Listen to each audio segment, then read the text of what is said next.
আল্লাহ তাআলা যাকে ক্ষমতা দিয়েছেন, নেতৃত্ব দান করেছেন, এই নেতৃত্ব সে পরিচালনার ক্ষেত্রে আল্লাহর হুকুমকে ফলো করেছে কিনা, রসুলের তরিকাকে অনুসরণ করেছে কিনা, এই বিষয়ে হিসাব দিতে হবে তার। ঠিক কি ঠিক না? এক সাহাবী দাঁড়ায় বলছি, ইয়া রাসূলুল্লাহ, আমার তো কেউ নাই, আমার পরিবারও নাই, আমি তো কোনো দায়িত্বশীল না। রাসূল বলছেন, তুমি তোমার বডির দায়িত্বশীল। তোমার এই মাথার তালু থেকে পা পর্যন্ত যত অঙ্গ প্রত্যঙ্গ আল্লাহ তাআলা দান করেছেন, এই অঙ্গ প্রত্যঙ্গ সমূহের মধ্যে থেকে যা কিছু আছে তুমি দায়িত্বশীল। তোমাকে আল্লাহ তাআলা দুইটা চক্ষুকে যে ডিউটি পালন করবার জন্য প্রদান করেছেন, তোমার দুইটা চক্ষু সেই ডিউটি পালন করলো কিনা জবাব দিতে হবে তোমার। তোমার দুইটা হাতকে আল্লাহ তাআলা যে ডিউটি পালন করবার জন্য প্রদান করেছেন, তোমার দুইটা হাত সেই ডিউটি পালন করলো কিনা জবাব দিতে হবে তোমার। তোমার জবানকে, এই বাকশক্তিকে আল্লাহ তাআলা যে ডিউটি পালন করবার জন্য প্রদান করেছেন, তোমার জবান সেই ডিউটি পালন করলো কিনা জবাব দিতে হবে তোমার। তোমার এই শ্রবণ শক্তি আল্লাহ তাআলা যে ডিউটি পালন করবার জন্য প্রদান করেছেন, তোমার এই শ্রবণ শক্তি সেই ডিউটি পালন করলো কিনা জবাব দিতে হবে তোমার। তোমার দুইটা পাকে আল্লাহ তাআলা যে ডিউটি পালন করবার জন্য প্রদান করেছেন, দুইটা পা সেই ডিউটি পালন করলো কিনা জবাব দিতে হবে তোমার। তোমার কলবকে আল্লাহ পাক রব্বুল আলামিন যে ডিউটি পালন করলো কিনা সেই ডিউটি তোমার কলব পালন করলো কিনা জবাব দিতে হবে তোমার। তোমার এই 3.5 বডিকে আল্লাহ তাআলা যে কাজে দিয়েছেন, যে কাজের জন্য দিয়েছেন, সেটা কি? ওয়া খালাকতুল জিন্না ওয়াল ইনসা ইল্লা লিয়াবুদুন। বندگی করতে হবে আল্লাহর, বندگی করতে হবে আল্লাহর। বড়ত্বের জয়গান যদি গাইতেই হয়, আব্রাহাম লিঙ্কনের নয়, জর্জ ওয়াশিংটনের নয়, কার্ল মার্ক্সের নয়, লেনিনের নয়, মাংসটুনের নয়, বঙ্গবন্ধুর নয়, শহীদ জিয়ার নয়, এ দুনিয়ার কোন রাম এবং বামের বড়ত্বের জয়গান গাওয়ার জন্য আল্লাহ পাক রব্বুল আলামিন মানব সৃষ্টি করে নাই।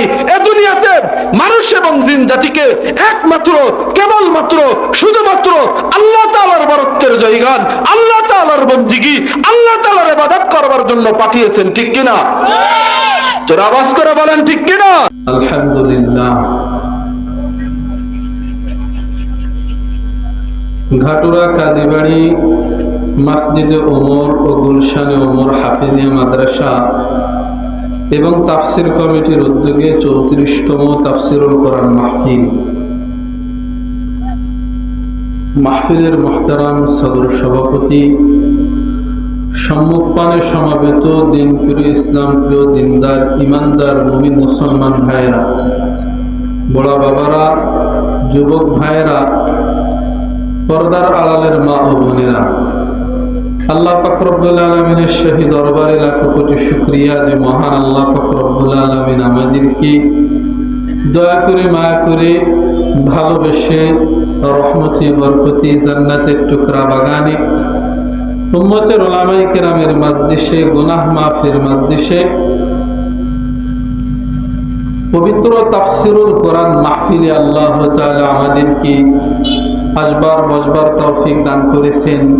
এজন্য সেই মহান আল্লাহ পাক রব্বুল আলামিনের শাহী দরবারে কালিমাতুশ শুকর আদায় করছি। আমরা সকলেই বলছি আলহামদুলিল্লাহ। একই সঙ্গে বিশ্ব মানবতার মুক্তির দিশারি, বিশ্ব জগতের রহমতের কান্ডারি মুহাম্মদ আরবি সকল আওয়াজ করে পড়েনি সাল্লাল্লাহু আলাইহি ওয়াসাল্লাম। যার আগমনে আদার ঘুষে মানবতার পূর্ব দিগন্তে নতুন সূর্যের উদয় হয়েছিল। মানুষের নাজাতের জন্য মানুষের হাতে যে নবী তায়েফের জমিনে রক্ত ঝরিয়েছিলেন, উহুদের মাঠে দান্দান মোবারক শহীদ করে দিয়েছিলেন, উম্মতের নাজাতের জন্য শেষ রাত্রের কান্নায় যার আহাজারিতে আল্লাহর আরশে আজিম দুলত, লক্ষাধিক নবী রাসূলকে আল্লাহ তাআলা মানব জাতির হিদায়াতের জন্য এ জমিনে প্রেরণ করেছিলেন। তার মধ্যে থেকে সবচাইতে বেশি যিনি উম্মতের জন্য দেওয়ানা, সবচাইতে বেশি যিনি উম্মতের জন্য পাগল পার, রহমতের নবী, বরকতের নবী, জাহানের সরদার নবী, ইমামুল আম্বিয়া নবী, নবিয়ুল আম্বিয়া নবী, রহমতের দু আলম নবী, সর্বশেষ নবী এবং সর্বশ্রেষ্ঠ নবীর সর্বশ্রেষ্ঠ উম্মত করে আল্লাহ তাআলা আমাদেরকে কবুল ও মঞ্জুর করেছেন। পাশাপাশি এই উম্মতের রাহবার সাহেবে করম ওলামায়ে কেরাম, সাহেবে করম ওলামায়ে কেরামের মজলিসে আল্লাহ তাআলা আমাদেরকে আসবার বসবার তৌফিক দান করেছেন। এটা আল্লাহ তাআলার বহুত বড় কৃপা আর মেহেরবানি। এজন্য সেই মহান আল্লাহ পাক রব্বুল আলামিনের শাহী দরবারে আবারও বিনয় অবনত চিত্তে শ্রদ্ধা জনিত কণ্ঠে কালিমাতুশ শুকর আদায় করছি আমরা সকলেই। বলছি আলহামদুলিল্লাহ। জোরে আওয়াজ করে বলেন আলহামদুলিল্লাহ। মুহতারাম হাজিরিন, আমরা যারা এখানে আছি, আমি অল্প সময় কথা বলবো। শীতের রাত, দীর্ঘ সময় আলোচনা নয়, প্রচন্ড শীত পড়তেছে। তো আমি একটা বিষয়কে সামনে রেখে আলোচনা করব। এই বিষয় থেকে বয়ান শেষে আমি একটা প্রশ্ন করব। আপনাদের মধ্যে থেকে যারা এই প্রশ্নের উত্তর দিতে পারবে, আলহামদুলিল্লাহ, আমি তাকে আমার পক্ষ থেকে একটা পুরস্কারে পুরস্কৃত করব ইনশাআল্লাহ। এজন্য আপনারা সকলেই একটু মনোযোগ সহকারে শুনবেন। ইনশাআল্লাহ পারবেন তো? ইনশাআল্লাহ। তো আসুন আমরা তাহলে আলোচনায় প্রবেশ করি। তো আমি শুরুতে মুকাদ্দমা স্বরূপ কিছু কথা বলে নিই। দয়া করে আপনারা পরস্পরের ভিতরে কেউ কথা বলবেন না, এদিক আমার দিকে তাকাবেন। আমি শুধু ঢাকা থেকে এখানে আসছি, অবশ্যই আমি আপনাদের মেহমান। হ্যাঁ, আপনারা অ্যাক্টিভ থাকবেন ইনশাআল্লাহ, কেমন? আর মাদ্রাসার ছাত্ররা যারা আছেন সকলেই মনোযোগ সহকারে শুনবেন, কেননা আমিও কিন্তু আপনাদের মতো একদিন ছাত্র ছিলাম। তো আপনারাও যদি চান যে একদিন পড়ালেখা শেষে আমার মতো বা অন্যান্য ওলামায়ে কেরাম যারা আলোচনা করেছেন তাদের মতো বিভিন্ন মাহফিলে আলোচনা করতে, তাহলে এখন আপনার ইমানি দায়িত্ব এখানে বসেছেন মনোযোগ সহকারে কথাগুলো শুনতে থাকা। ঠিক কি ঠিক না? এর জন্য আমি আশা করি আপনারা সকলেই মনোযোগ সহকারে শুনবেন ইনশাআল্লাহ। তো ভাই, আমাদেরকে আল্লাহ তাআলা এই দুনিয়াতে পাঠিয়েছেন। আল্লাহ পাক রব্বুল আলামিন আমাদেরকে এই দুনিয়াতে সর্বশ্রেষ্ঠ নবীর সর্বশ্রেষ্ঠ উম্মত করে এই দুনিয়াতে পাঠিয়েছেন। এটা বহুত বড় আল্লাহ তাআলার পক্ষ থেকে আমাদের জন্য নিয়ামত। কেননা আমাদেরকে যে রাসূলুল্লাহ সাল্লাল্লাহু আলাইহি ওয়াসাল্লামের উম্মত করে আল্লাহ তাআলা বানিয়েছেন, দুনিয়াতে পাঠিয়েছেন, এটা বহুত বড় দামি একটা নিয়ামত। কেননা রাসূলুল্লাহ সাল্লাল্লাহু আলাইহি ওয়াসাল্লাম সমস্ত নবীদের থেকে দামি। আল্লাহ তাআলা মানব জাতির হিদায়াতের জন্য লক্ষাধিক নবী রাসূলকে প্রেরণ করেছেন। আদম পয়গম্বর থেকে শুরু করে আমাদের নবীজি সাল্লাল্লাহু আলাইহি ওয়াসাল্লাম পর্যন্ত লক্ষাধিক নবী রাসূলকে আল্লাহ তাআলা এই দুনিয়াতে মানব জাতির হিদায়াতের জন্য পাঠিয়েছিলেন। আর সমস্ত নবী এবং রাসূলের মধ্যে থেকে আল্লাহ পাক রব্বুল আলামিন আমাদের প্রিয় নবী হযরত মুহাম্মদ মুস্তাফা সাল্লাল্লাহু আলাইহি ওয়াসাল্লামকে সমস্ত নবী এবং রাসূলের থেকেও দামি করে দুনিয়াতে পাঠিয়েছেন। রাসূলুল্লাহ সাল্লাল্লাহু আলাইহি ওয়াসাল্লাম সমস্ত নবীদের সরদার। ঠিক তেমনি ভাবে আমরা যেহেতু রাসূলের উম্মত, আমরা সমস্ত উম্মতের সরদার। ঠিক কি ঠিক না? রাসূলুল্লাহ সাল্লাল্লাহু আলাইহি ওয়াসাল্লাম বলেছেন, নাহনুল আখিরুনা আস-সাবিকুনা ইয়াউমাল কিয়ামাহ। ও আমার উম্মত, মনে রাখবে, আমি মুহাম্মদ ইবনে আব্দুল্লাহ আদম পয়গম্বর থেকে শুরু করে আমি পর্যন্ত লক্ষাধিক নবী এবং রাসূলকে আল্লাহ তাআলা এই দুনিয়াতে প্রেরণ করেছিলেন। তবে মনে রাখবে উম্মত, আমি সবার শেষে দুনিয়াতে এসেছি। আদম পয়গম্বর থেকে শুরু করে ঈসা পয়গম্বর সমস্ত নবী এবং রাসূলদের থেকেও আল্লাহ তাআলা আমি মুহাম্মদ ইবনে আব্দুল্লাহকে মুকাররম করে সৃষ্টি করেছেন, শ্রেষ্ঠত্ব দান করেছেন। সুবহানাল্লাহ। রাসূলুল্লাহ সাল্লাল্লাহু আলাইহি ওয়াসাল্লাম বলেছেন যে আমি শেষে আসতে পারি, আমি খাতামান নবিয়্যিন, আমার পরে দুনিয়াতে আর কোন পয়গম্বর নবুয়ত লাভ করে আসবে না। তো আমি শেষে আসলে কি হয় উম্মত, শেষে আসছি বলে আমার দাম কম এটা না, এটা তো দুনিয়াতে আসার একটা প্রেক্ষাপট। কিন্তু আখিরাতে যখন মানুষ উঠবে, যখন বিচার হবে জান্নাত আর জাহান্নামের, মনে রাখবে উম্মত, আমি শেষে এসেছি দুনিয়াতে, কিন্তু আখিরাতে আমি মুহাম্মদ ইবনে আব্দুল্লাহ, আমি খাতামান নবিয়্যিন, আমি সরদারে দু আলম পয়গম্বর নবী যতক্ষণ পর্যন্ত জান্নাতে প্রবেশ না করব ততক্ষণ পর্যন্ত আদম সে লেকার ঈসা তক লক্ষাধিক নবী রাসূল ওয়েট করবে। আমি মুহাম্মদ আগে জান্নাতে প্রবেশ করব, তারপর অন্য নবী। সুবহানাল্লাহ বলেন। রাসূলুল্লাহ সাল্লাল্লাহু আলাইহি ওয়াসাল্লাম বলেছেন, উম্মত মনোযোগ সহকারে শোনো, আমি যেমন জান্নাতে প্রবেশ না করলে কোন পয়গম্বর জান্নাতে প্রবেশ করতে পারবে না, ঠিক তেমনি ভাবে তোমরাও আমার উম্মত হওয়ার কারণে তোমরা যতক্ষণ পর্যন্ত প্রবেশ না করবে জান্নাতে ততক্ষণ পর্যন্ত আদম পয়গম্বর উম্মত জান্নাতে প্রবেশ করতে পারবে না, নূহ আলাইহিস সালাতু ওয়াস সালামের উম্মত জান্নাতে প্রবেশ করতে পারবে না, ইব্রাহিম খলিলুল্লাহ আলাইহিস সালাতু ওয়াস সালামের উম্মত জান্নাতে প্রবেশ করতে পারবে না, মূসা কালিমুল্লাহ আলাইহিস সালাতু ওয়াস সালামের উম্মত জান্নাতে প্রবেশ করতে পারবে না, ঈসা নবী আলাইহিস সালাতু ওয়াস সালামের উম্মত জান্নাতে প্রবেশ করতে পারবে না। আগে আমার উম্মত, এই আখির জামানার আখির উম্মত আগে জান্নাতে প্রবেশ করবে, তারপরে অন্যান্য নবী এবং রাসূলের উম্মতরা জান্নাতে প্রবেশ করবে। সুবহানাল্লাহ, যারা আওয়াজ করে বলেন সুবহানাল্লাহ। এই উম্মত কারা ভাই? আমরা। এই উম্মত আমরা ভাই, এই উম্মত আমরা। মুসা নবীর নাম শুনছেন? এই মুসা আলাইহিস সালাতু ওয়াস সালাম তো বলা হয় কালিমুল্লাহ।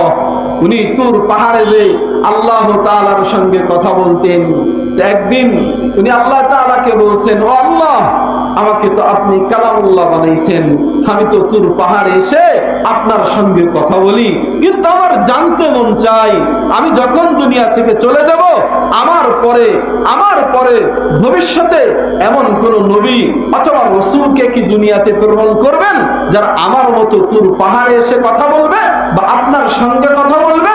তখন আল্লাহ তাআলা মুসা নবীকে বলেছিলেন, ইয়া মুসা সায়াতি উম্মা লা নবী লা রাসূল বাইনি ওয়া বাইনাহু লা হিজাব। ও মুসা, তোমার জানতে মন চাই তোমার মতো তোমার পরে আমার সঙ্গে কেউ কথা বলবে কিনা? শুনে রাখো, আমি ভবিষ্যতে এমন একটা নবীর উম্মত দুনিয়াতে প্রেরণ করব, তারা নবীও না, তারা রাসূলও না, তারা সিরফ উম্মত, কিন্তু তাদের এমন নবীর উম্মত বানাইবো যে নবীর উম্মত হওয়ার পরেও আমি আল্লাহ সরাসরি তাদের সঙ্গে কথা বলবো।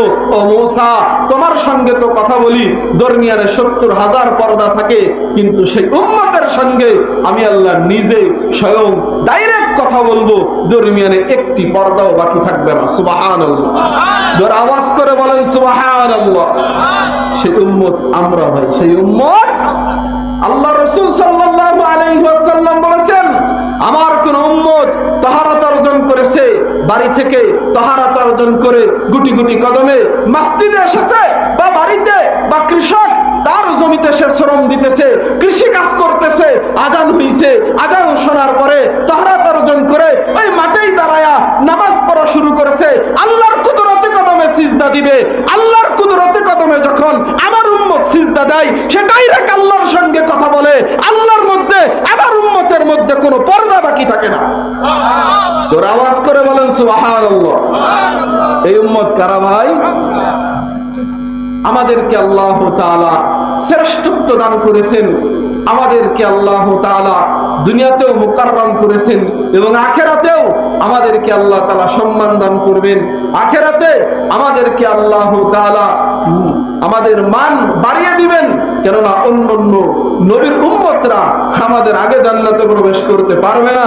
আমাদেরকে আল্লাহ তাআলা আখিরি জামানার আখিরি পয়গম্বরের উম্মত করেছেন।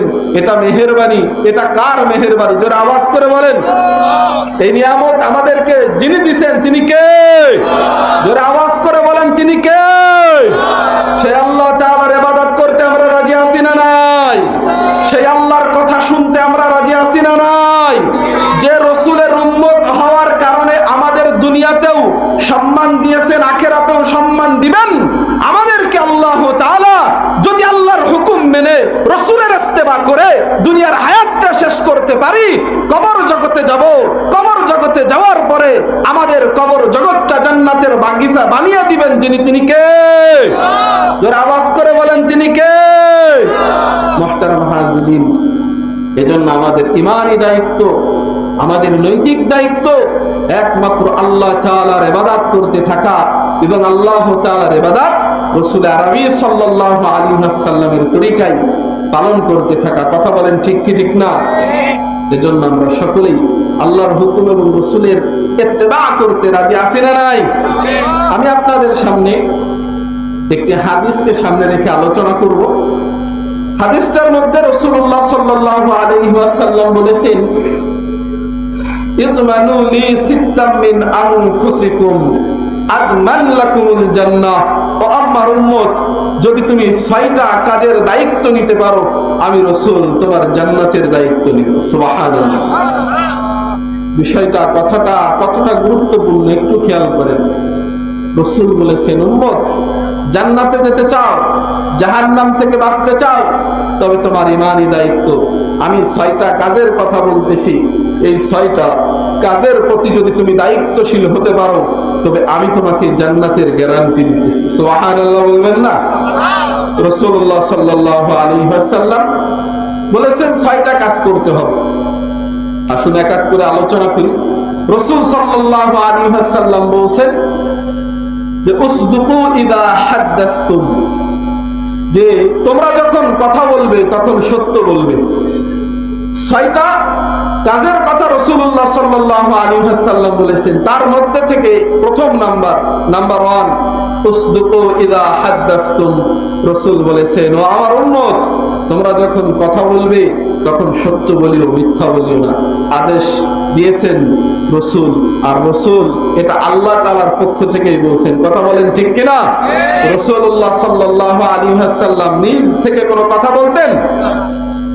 আল্লাহ তাআলা কোরআনের ভিতরে বলেছেন, ওমা ইয়ানতিকু আনিল হাওয়া ইন হুয়া ইল্লা ওয়াহয়ু ইউহা।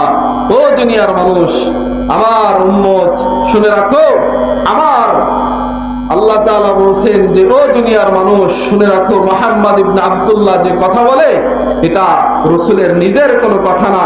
আমি আসমান থেকে যে কথা রাসূলুল্লাহ সাল্লাল্লাহু আলাইহি ওয়াসাল্লামকে বলতে বলি, সেই কথাই রাসূল বলেন। ঠিক কি ঠিক না? তো কাজেই যে হাদিসটা আমি আপনাদের সামনে আলোচনা করতেছি, এটা আল্লাহ তাআলার পক্ষ থেকে রাসূল জেনে বলেছেন। কথা বলেন ঠিক কি ঠিক না? এজন্য আমাদের প্রথম কাজ করতে হবে যে আমাদেরকে কথা বলতে হবে সত্য। আমাদের বাকশক্তি প্রদান করেছেন যিনি, তিনি কে? আল্লাহ তাআলা বলেছেন, আর রহমান আল্লামাল কুরআন খালাকাল ইনসান আল্লামাহুল বায়ান। আমি দয়াময় রহমান, শিখিয়েছেন কোরআন, সৃষ্টি করেছেন ইনসান এবং বক্তব্য শিখিয়েছেন আল্লাহ। ঠিক কি ঠিক না? আল্লাহ তাআলা বলেছেন আল্লামাহুল বায়ান, আমি তোমাদেরকে বাকশক্তি প্রদান করেছি। কাজেই তোমরা যখন কথা বলবে, আমার পক্ষ থেকে অর্ডার, আমার পক্ষ থেকে এটা তোমাদের জন্য হুকুম যে তোমরা যখন কথা বলবে তখন সত্য কথা বলবে। এজন্য আমাদের ঈমানি দায়িত্ব, আমরা যখন কথা বলবো তখন আমাদের সত্য বলতে হবে। আল্লাহ তাআলা বলেছেন ওয়াজতানিবুজ যুর। ও দুনিয়ার মানুষ, বাকশক্তিটা আমিই তোমাকে প্রদান করেছি, আমিই তো তোমাকে দুনিয়াতে পাঠিয়েছি। তো যখন পরস্পরের ভিতরে কথা বলবা তখন মিথ্যা বলিও না, মিথ্যা থেকে দূরে থাকো, সত্য বলিও। আর যদি সত্য বলতে পারো, আল্লাহ তাআলা বলেছেন ইয়া আইয়ুহাল্লাযীনা আমানুত্তাকুল্লাহ।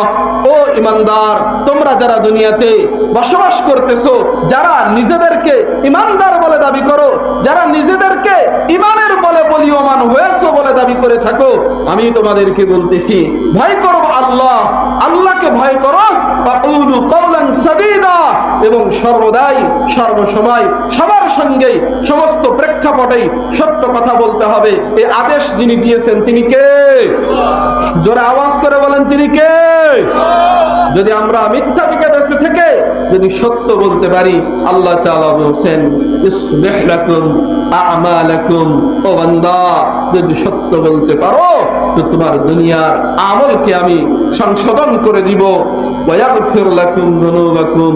শুধু তাই না, তোমার পিছলা জিন্দেগীর সমস্ত পাপ, সমস্ত গুনাহ আমি মাফ করে দেব। সুবহানাল্লাহ।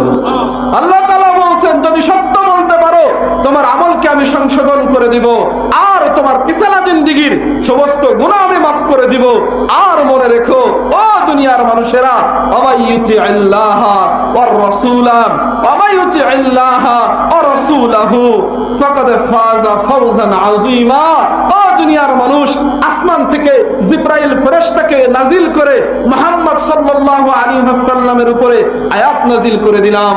শুনে রাখো, তোমরা যদি দুনিয়ার সমস্ত মাখলুকাতের ইবাদতের জিনজির থেকে বাহির হয়ে যদি তোমরা, মানুষ তো অনেকেই এমন আছে চন্দ্র পূজা করতেছে, সূর্য পূজা করতেছে, নিজ হাতে মূর্তি বানায়া তার ইবাদত করতেছে, সমস্ত মাখলুকাতের ইবাদতকে বাদ দিয়ে যদি আল্লাহকে মানতে পারো, আল্লাহর ইবাদত করতে পারো এবং রাসূলের ইত্তেবা করতে পারো, ফাকাদ ফাযা ফাওজান আযীমা। আমি আল্লাহ তোমাদেরকে জানিয়ে দিলাম, এটা আমার পক্ষ থেকে তোমাদের জন্য সুসংবাদ যে তোমার দুনিয়ার জীবন ধন্য, আখিরাতের জীবন ধন্য, তোমার দুনিয়ার জীবন সফল এবং আখিরাতের জীবনেও আমি তোমাকে সফলতার চূড়ান্ত শিখরে পৌঁছে দেব। সুবহানাল্লাহ। আল্লাহ তাআলা বলেন ফাকাদ ফাযা ফাওজান আযীমা। যদি তোমরা সফল হতে চাও, যদি তোমরা দুনিয়ার জীবনও ধন্য করতে চাও, আখিরাতের জীবনেও যদি ধন্য হতে চাও, যদি দুনিয়াতেও সফল আখিরাতেও সফল হতে চাও, তবে তোমাদের দুইটা কাজ করতে হবে, আল্লাহর হুকুম মানতে হবে এবং রাসূলের তরিকায় পালন করতে হবে। কথা বলেন ঠিক কি ঠিক না? আল্লাহ তাআলা বলেন সফলতা কি? আল্লাহ তাআলা বলেন কুল্লু নাফসিন যায়িকাতুল মাউত। ও দুনিয়ার মানুষ, তোমাকে একদিন মরতেই হবে, মৌতের সাথে আস্বাদন করতেই হবে, মৌতের সাথে আলিঙ্গন তোমার হবেই। তুমি দুনিয়াতে চিরদিন থাকতে পারবে না। কুল্লু নাফসিন যায়িকাতুল মাউত, মৌতের স্বাদ তোমাকে আস্বাদন করতে হবে। তোমার এই খাও দাও ফুর্তির তামাশা করে হবে কি? তোমাকে মরতেই তো হবে, কবর জগতে তোমাকে তো যেতেই হবে। তবে মনে রেখো মানুষ, যেহেতু আল্লাহ তাআলা বলেছেন ওয়ামা খালাকতুল জিন্না ওয়াল ইনসা ইল্লা লিয়াবুদুন।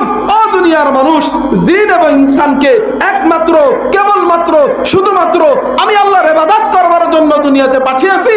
কাজেই আমার এবং আপনার ঈমানি দায়িত্ব, নৈতিক দায়িত্ব একমাত্র আল্লাহ তাআলার ইবাদত করতে থাকা। কথা বলেন ঠিক কি ঠিক না? আল্লাহ তাআলা বলেন মরতে তোমাকে হবে। ইন্নামা তুওয়াফাউনা উজুরাকুম ইয়াওমাল কিয়ামা। ও দুনিয়ার মানুষ, তুমি দুনিয়াতে জীবন পার করেছো, 60-70 বছর জীবিত ছিলে। যতদিন তুমি হায়াত পাইছো, এই হায়াতটা কোন পথে ব্যয় করেছো? এই হায়াত থাকা অবস্থায় আল্লাহ তাআলার বন্দেগী করেছো কিনা, রাসূলের অনুসরণ করেছো কিনা, এই পুরা জিন্দেগীর হিসাব তোমাকে দিতে হবে।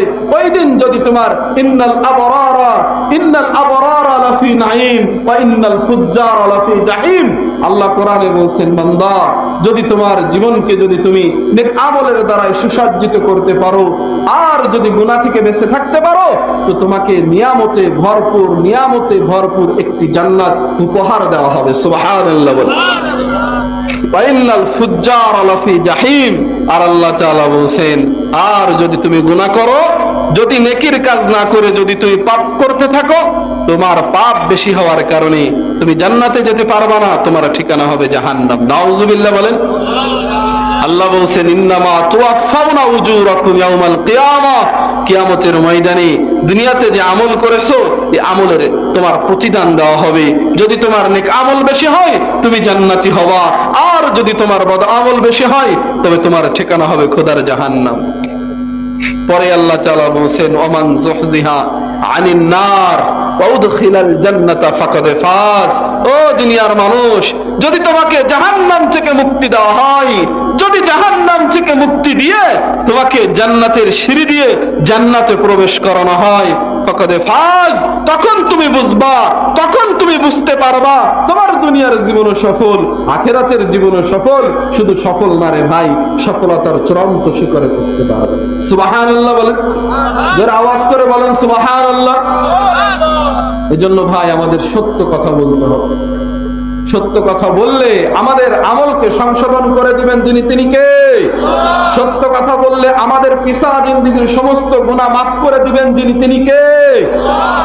আর আল্লাহ এবং আল্লাহ রাসূলের হুকুম পালন করলে, আল্লাহ যে কথা, যে কাজ করতে বলেছেন সেই কাজ যদি আমরা করি, আল্লাহ পাক রব্বুল আলামিন যে কাজ থেকে বেঁচে থাকতে বলেছেন সেই কাজ থেকে যদি আমরা বেঁচে থাকি এবং রাসূলের অনুসরণ করি, তবে আমাদের দুনিয়ার জীবনও সফল করবেন, আখিরাতের জীবনও সফলতার চূড়ান্ত শিখরে পৌঁছে দিবেন যিনি, তিনি কে? আল্লাহ তাআলা বলেছেন, ওয়ালা তালবিসুল হাক্কা বিল বাতিল ওয়া তাকতুমুল হাক্কা ওয়া আনতুম তা'লামুন। ও দুনিয়ার মানুষ, তোমরা সত্যের সঙ্গে মিথ্যার সংমিশ্রণ ঘটিও না, তোমরা মিথ্যার সঙ্গে সত্যের সংমিশ্রণ ঘটিও না, আর তোমরা জেনে শুনে সজ্ঞানে সত্যকে গোপন করিও না। একটু মনোযোগ সহকারে শুনুন। আল্লাহ তাআলা বলেছেন যে সত্য গোপন করিও না, যেটা সত্য সেটাকে সত্য বলো, যেটাকে মিথ্যা সেটাকে মিথ্যা বলো। প্রকৃত সত্য কি জানেন? প্রকৃত সত্য কি এটা আল্লাহ তাআলাই বলেছেন, আল হাক্কু মির রাব্বিকা ফালা তাকুনান্না মিনাল মুমতারিন। ও দুনিয়ার মানুষ, প্রকৃত সত্য এসেছে তোমাদের রবের পক্ষ থেকে, কাজেই তোমরা সন্দেহকারীদের অন্তর্ভুক্ত হইও না। ওয়ালি কুল্লি ওয়াজহাতুন হুয়া মুআল্লিহা। আর প্রতিটা মানুষের একটা মাকসাদ থাকে, একটা গন্তব্য থাকে, একটা টার্গেট থাকে। তবে তোমরা মুমিন, তোমরা তো আমার বান্দা, তোমাদের কাজ থাকবে আমার গোলামি করা। ও দুনিয়ার মানুষ, তবে তোমরা, আমি তোমাদের পথ দেখাইতেছি, আমি তোমাদের পথ বলে দিতেছি। সেই পথ কি জানো? ফাস্তাবিকুল খায়রাত। তোমরা পরস্পরের ভিতরে নেক আমলের প্রতিযোগিতা করো। সুবহানাল্লাহ। পরস্পরের ভিতরে নেক আমলের প্রতিযোগিতা করতে হবে। হ্যাঁ, আমরা তো বদ আমলের প্রতিযোগিতা করতে যাই, কিন্তু আল্লাহ তাআলা বলছেন না না, বদ আমল করলে চলবে না। কারণ যারা বদ আমল করে তাদের শেষ ঠিকানা তো জাহান্নাম, আর যারা নেক আমলের দ্বারাই নিজের জীবনকে সুসজ্জিত করে তাদের শেষ ঠিকানা খোদার জান্নাত। তারা জান্নাতের মেহমান হবে, তারা জান্নাতের মেহমান হবে। জান্নাতের মেহমান যারা হবে তাদেরকে তো আল্লাহ তাআলা নিজ কুদরতে হাতে মেহমানদারি করাইবেন। সুবহানাল্লাহ বলেন। এজন্য ভাই আমাদের সত্য বলতে হবে। সত্য যদি আমরা বলতে পারি তবে রাসূলুল্লাহ সাল্লাল্লাহু আলাইহি ওয়াসাল্লাম বলেছেন যে আমাদেরকে আল্লাহ তাআলা জান্নাত দিবেন। রাসূলুল্লাহ সাল্লাল্লাহু আলাইহি ওয়াসাল্লাম নিজেই সুপারিশ করে আমাদের জান্নাতে পৌঁছায়া দিবেন। রাসূলুল্লাহ সাল্লাল্লাহু আলাইহি ওয়াসাল্লাম। এজন্য আমাদের সত্য গোপন করা যাবে না, যেটা সত্য সেটাকে সত্য বলতে হবে। আল্লাহ তাআলা বলেছেন যে যারা সত্য গোপন করে, আল্লাহ তাআলা যে কোরআন অবতীর্ণ করেছেন, আল্লাহ তাআলা যে বিধান দিয়েছেন, এটাই প্রকৃত সত্য।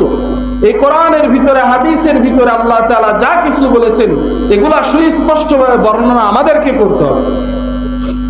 আল্লাহ তাআলা এক আয়াতে বলেছেন, ইন্নাল্লাযীনা ইয়াকতুমুনা মা আনজালাল্লাহু মিনাল কিতাব ওয়া ইয়াশতারুনা বিহি সামানান কালীলা উলাইকা মা ইয়াকুলুনা ফি বুতুনিহিম ইল্লান নার ওয়া লা ইউকাল্লিমুল্লাহু ইয়াওমাল কিয়ামাহ ওয়া লা ইউযাক্কিহিম। এ ভাই কথা বলেন কেন? সমস্যা কি? আপনিও কথা বলেন। দয়া করে কেউ কথা বলবেন না। আমি তো বলছি, আমি যে আলোচনা করতেছি ভাই, আপনারাই তো আগামী দিনের ভবিষ্যৎ। যুবক, আপনারাই তো ইয়ং জেনারেশন, আপনারাই তো ইসলামের ঝান্ডাকে সমুন্নত করবেন। হ্যাঁ, আমরা বীজ বপন করে যাইতেছি, এ থেকে গাছ জন্মাবে। আপনারা সে গাছকে লালন পালন করবেন, একদিন ওই গাছে ফল ধরবে ইনশাআল্লাহ। কেমন? এজন্য কেউ কথা বলবেন না, উল্টা পাল্টা নেহি চলেঙ্গা। কেমন? উল্টা পাল্টা নেহি চলেঙ্গা। কেউ কথা বলবেন না ইনশাআল্লাহ। কেমন? আল্লাহ তাআলা আমাদের তৌফিক দান করুন। সকলে বলেন আমিন। তো আল্লাহ তাআলা বলেন যারা সত্যকে গোপন করে, আল্লাহ তাআলা বলেন, আল্লাহ তাআলা যে কোরআন অবতীর্ণ করেছেন এটাই প্রকৃত সত্য। যারা আল্লাহ তাআলার কোরআনকে গোপন করে এবং এই গোপন করার কারণে কিছু মাল কামায়, টাকা পয়সা কামায়, হ্যাঁ, বাতিলদের কাছ থেকে অর্থ নেয়, নিয়ে সত্যটা লুকায় রাখে, এমন যারা করে তারা ওই যে পারিশ্রমিক নেয়, টাকা নাই, এটা তারা কি? উলাইকা মা ইয়াকুলুনা ফি বুতুনিহিম ইল্লান নার। তারা তো তাদের পেটে যেটা ওই যে টাকা নিয়ে ঢুকাইতে সেটা আগুন। আল্লাহ তাআলা কিয়ামতের দিন তাদের সঙ্গে কথা বলবেন না এবং তাদেরকে পবিত্র করবেন না, আর তাদের জন্য আল্লাহ তাআলা রেখেছেন যন্ত্রণাদায়ক শাস্তি। এজন্য আমাদের সকলের ইমানি দায়িত্ব কোরআনের কথা শুনতে থাকা, আর যতটুকু আমি জানি অন্যের কাছে এই দাওয়াত পৌঁছে দেওয়া। ঠিক কিনা ভাই? এজন্য আমরা যারা ওলামায়ে কেরাম আছি, এটা আমাদেরও দায়িত্ব। কোরআনে আল্লাহ তাআলা যেটাকে সত্য বলছে সেটাকে আমাদের সত্য বলতে হবে, আর যেটাকে আল্লাহ তাআলা মিথ্যা বলেছেন সেটাকে মিথ্যা বলতে হবে। অর্থাৎ কোরআনে যেটা হালাল সেটাকে হালাল বলতে হবে। এবং কোরআনে যেটা হারাম বলছেন সেটাকে হারামই বলে যাইতে হবে, লুকায় রাখা যাবে না, গোপন করা যাবে না।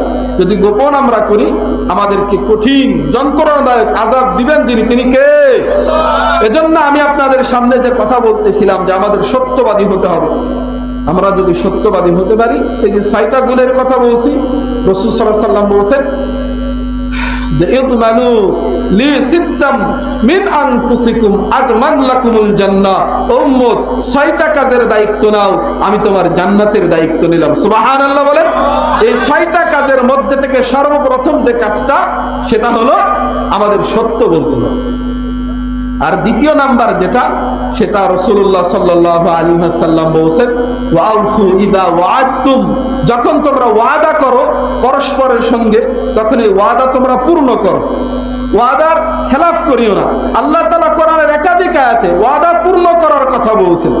ওয়াউফু বিল আহদি ইন্নাল আহদা কানা মাসউলা, আল্লাহ তাআলা বলেছেন ও আমার বান্দা শুনে রাখো, দুনিয়াতে আমি তোমাদেরকে বেহুদা পাঠাই নাই, দুনিয়াতে যে পাঠাইছি পরস্পর তোমরা কথা বলবা, প্রতিশ্রুতি দিবা, ওয়াদা করবা বিভিন্ন কাজে, এই ওয়াদা ভঙ্গ করিও না, এই ওয়াদা ভঙ্গ করিও না।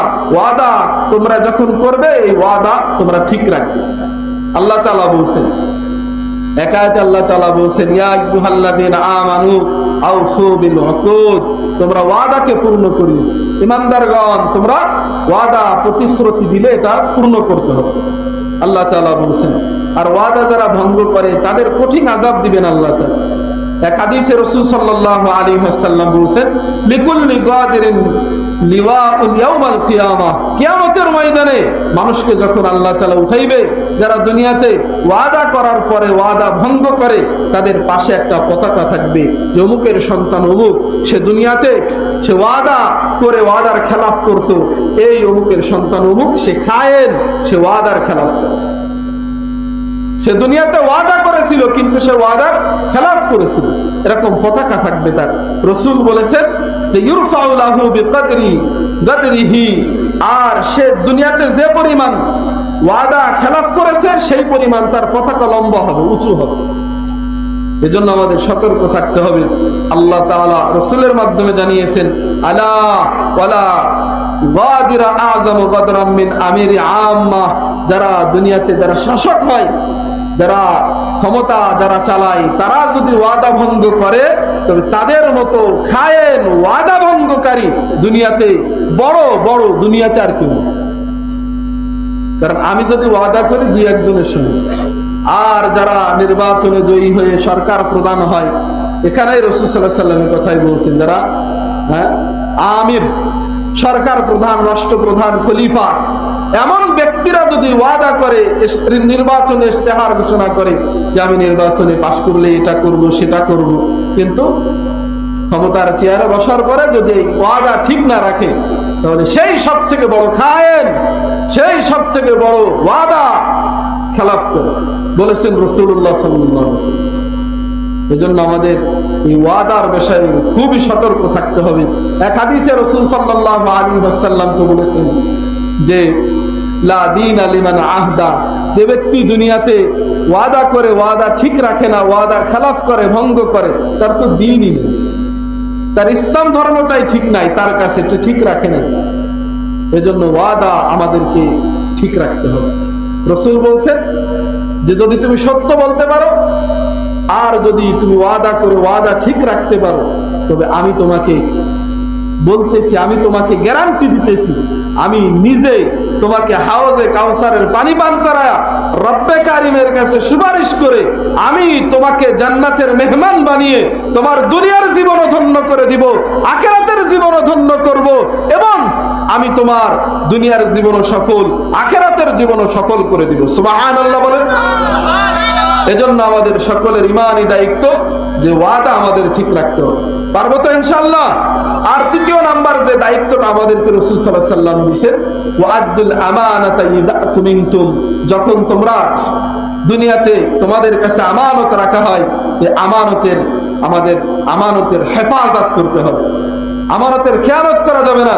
আল্লাহ তাআলা বলেন, ইয়া আইয়ুহাল্লাযীনা আমানু লা তাখুনুল্লাহা ওয়া রাসূলা, যে ও দুনিয়ার মানুষ, যদি তুমি ঈমানদার হয়ে থাকো তবে আল্লাহ তাআলার সঙ্গে কৃত ওয়াদা, আল্লাহ তাআলার সঙ্গে রাসূলের সঙ্গে কৃত ওয়াদা ভঙ্গ করো না। অর্থাৎ আল্লাহ তাআলা যে হুকুম দিয়েছেন সেটাকে মানতে থাকো, রাসূলুল্লাহ সাল্লাল্লাহু আলাইহি ওয়াসাল্লামের তরিকায় তোমার দুনিয়ার জীবনকে সুসজ্জিত করো। পরে আল্লাহ তাআলা বলেন, ওয়া তাখুনু আমানাতিকুম ওয়া আনতুম তা'লামুন, আর জেনে বুঝে পরস্পরের ভিতরে যে আমানত রাখা হয়, এই পরস্পরের ভিতরে আমানতের খেয়ানত করিও না। রাসূলুল্লাহ সাল্লাল্লাহু আলাইহি ওয়াসাল্লামের কাছে কাফেররা আমানত রাখে, ঠিক না? রাসূলুল্লাহ সাল্লাল্লাহু আলাইহি ওয়াসাল্লামের কাছে আবু জাহেল, উতবা, শাইবা, আরো মক্কার বড় বড় কাফেররা তারা আমানত রাখে। রাসূলুল্লাহ সাল্লাল্লাহু আলাইহি সাল্লাম কখনোই আমানতের খেয়ানত করেন না। এজন্য আমাদের ঈমানি দায়িত্ব যে আমরা কখনোই আমানতের খেয়ানত করব না। ইনশাআল্লাহ পারবো তো? ইনশাআল্লাহ।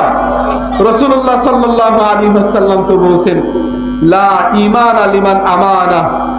লিমান আমানাতা লাহ, ওই ব্যক্তির ঈমান নাই যে ব্যক্তি আমানত যার কাছে দেওয়া হয়, যে আমানত রাখার পরে যে খেয়ানত করে, আমানতের হেফাজত করে, তার ঈমানই নেই।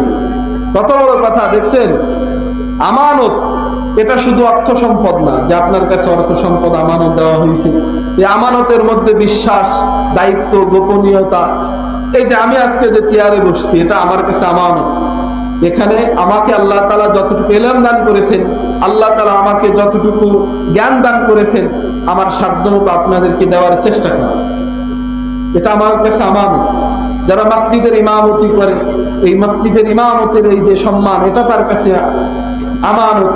আপনি চাকরি করতেছেন, আপনার ওই চাকরিতে যত সময় ডিউটি পালন করার কথা, হ্যাঁ, এই ডিউটি সময় মতো, ঠিক সময়, যত সময় পালন করার কথা, এটা সেই মতো করা, এটা আপনার কাছে আমানত। আপনি শ্রম দেন, হ্যাঁ, দিন মজুরি কাজ করেন, তো আপনার যতটা ওই 8টা থেকে জোহর পর্যন্ত যেভাবে কাজ করা দরকার সেইভাবেই কাজ করা, ফাঁকি না দেওয়া, এটা আপনার কাছে আমানত। আপনার কাছে একজন গোপন একটা কথা বলছে, যে ভাই এটা বললাম, এটা গোপন রাখি, কাউকে বলিও না, এটা গোপন রাখে, এটা আপনার কাছে আমানত। এভাবে ইত্যাদি ইত্যাদি হতে পারে। এই জন্য আমানতের হেফাজত আমাদেরকে করতে হবে। পারবো তো? ইনশাআল্লাহ। তাহলে প্রথম নাম্বার আমাদের সত্য বলতে হবে, দ্বিতীয় নাম্বার কি করতে হবে ভাই? আমাদের ওয়াদা ঠিক রাখতে হবে। আর তৃতীয় নাম্বার কি ভাই? আমানত ঠিক রাখতে হবে। এবং চতুর্থ নাম্বার, এটা একটু পরে বলি, এই যে 3টা আমল, সত্য বলতে হবে, ওয়াদা ঠিক রাখতে হবে, আমানতের হেফাজত করতে হবে। এটা কেমন আমল? যে আমল করলে, মিথ্যা থেকে বেঁচে থেকে সত্য বললে, এবং ওয়াদা করার পরে ওয়াদা যদি আমরা ঠিক রাখি, যদি ওয়াদা ভঙ্গ না করি, আর আমানত রাখার পরে আমানত যদি যথাযথভাবে হেফাজত করি, তাহলে রাসূলুল্লাহ সাল্লাল্লাহু আলাইহি ওয়াসাল্লাম বলেছেন যে আমি তোমাদেরকে জান্নাতে পৌঁছায় দেওয়ার জিম্মাদারি নিলাম। তাহলে বিষয়টা কত সেনসিটিভ, কত গুরুত্বপূর্ণ, কেন জানেন? রাসূলুল্লাহ সাল্লাল্লাহু আলাইহি ওয়াসাল্লাম এক হাদিসে তো বলেছেন যে যারা দুনিয়াতে মুনাফিক, তাদের চিনবার জন্য কিছু আলামত আছে। আর যারা মুনাফিক হবে তাদের সম্পর্কে আল্লাহ তাআলা তো বলেন, ইন্নাল মুনাফিকিনা ফি দারকিল আসফালি মিনান নার।